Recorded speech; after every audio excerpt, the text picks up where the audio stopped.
अरे का कही सखी हमार जीवन काल कोइले बहुत रोज रोज के आ जाता।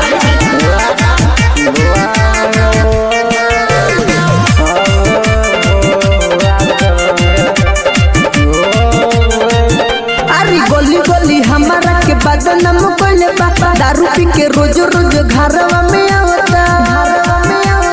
गली गली हमारा के बदनाम कोइले बाबा दारू पी के रोज रोज घरवा में आवता। का कही सखी एकरा चलते बदनाम हो गईनी। हम बलमा पाट शराबी लहंगा उठा के दिखावता।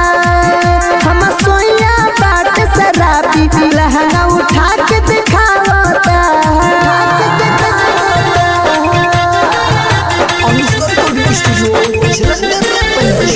Music by Amit Tiwari. दारू पी के रोज रोज आवे घर ही में हकूत का चैन करे। अरे दारू पी के रोज रोज आवे घर ही में हकूत का चैन करे। का कही सखी रोल हमर कठिन हो गइल।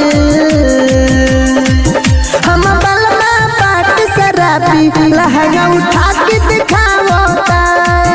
हम सोया पाट शराबी लहंगा उठा के दिखावता।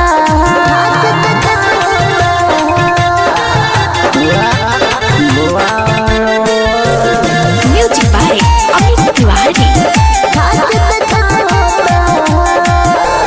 वाल्मीकि अगुवाई हमके फसैले ऐसन शराबी से हटवाई धरैले।